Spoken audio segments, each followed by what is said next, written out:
You can't imagine how I feel being here. It's wonderful, isn't it? And guess what I've got to do? I've got to introduce somebody to you who I'm seriously honored to be allowed to introduce. I'm introducing him to you, Kenyans, my fellow Kenyans, to the world, because I know they're also watching. And he's a person who's very, very dear to me, as if anybody didn't know this, you know this since Friday. He actually doesn't need an introduction, because you're not seeing him here for the first time. He's been here before. This is actually his 4th trip to Kenya. And his 4th trip to Kenya is maybe more than some of us who've gone abroad and haven't yet come back home. So that's for you guys. Keep coming home, because he managed to come here.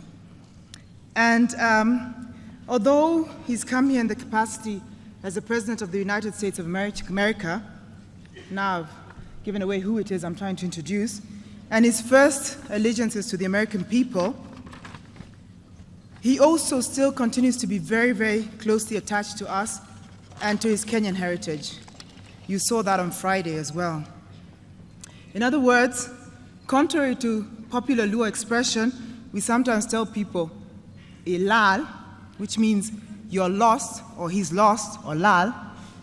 My brother Barak, because that's the person I'm introducing, is not lost. Nor was he lost when he first came to Kenya. I'll tell you that because he was with me. He fit right in. Ugali, chapati, he mentioned that yesterday, mandazi, githeri, otherwise known as nyoyo, nyama choma, fish, red fish, omena.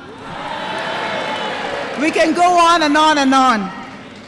He ate with us at multiple tables because we're a big family, as he did also on Friday, this Friday, and he celebrated family. So for that one, we give him a tick. He's done that, yeah? But we must remember that, let me tell you something else. Although he's here now in another capacity, and you've seen it, I call it the presidential dressing, he's not lost to us, as I said, and he's still our familiar. And not only is he our familiar, that's my expression, because I was told, what's that? And my familiar means that something that is warm in your heart, that is close to you, because that's what he is to us.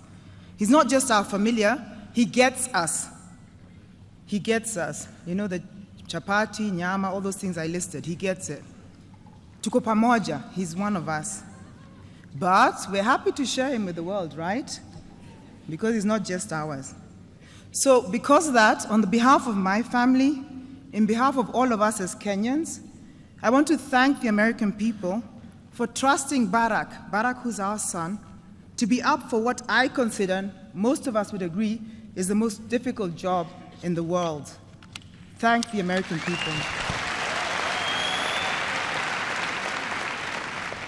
But as I was saying as well, we mustn't forget why he's here. The main reason he's here is for work.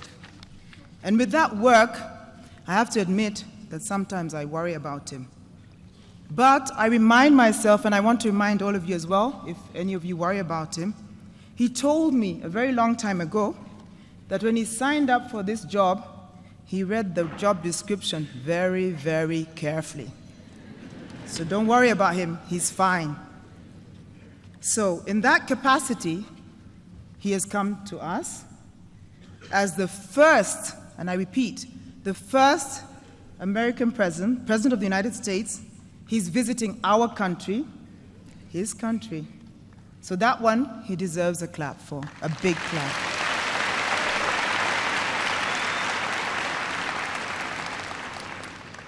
But standing here as his sister, it makes me think of when he first came to Kenya, the first experience. And now I'm going to go Kenyan on you. The guy slept in a camping bed behind my couch in a tiny living room in a tiny flat. That's how he came to Kenya, yeah? So, in the words of Jeff Koinange, what a man.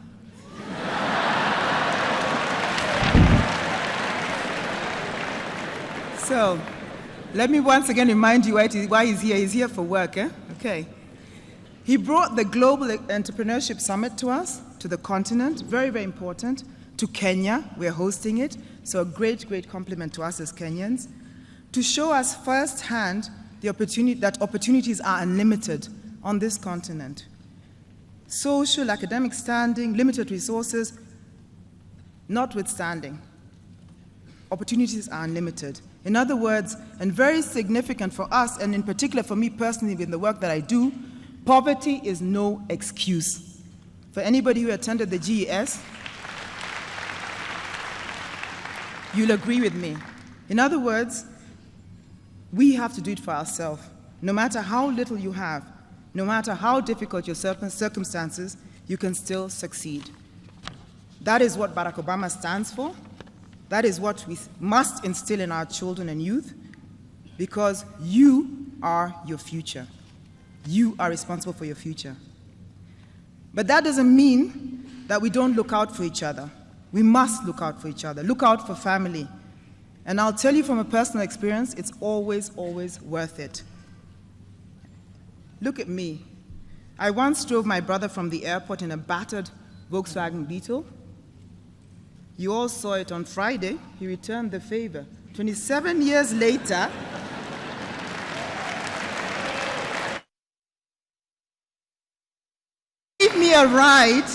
he gave me a ride from the same airport in what is called the Beast. But do I say?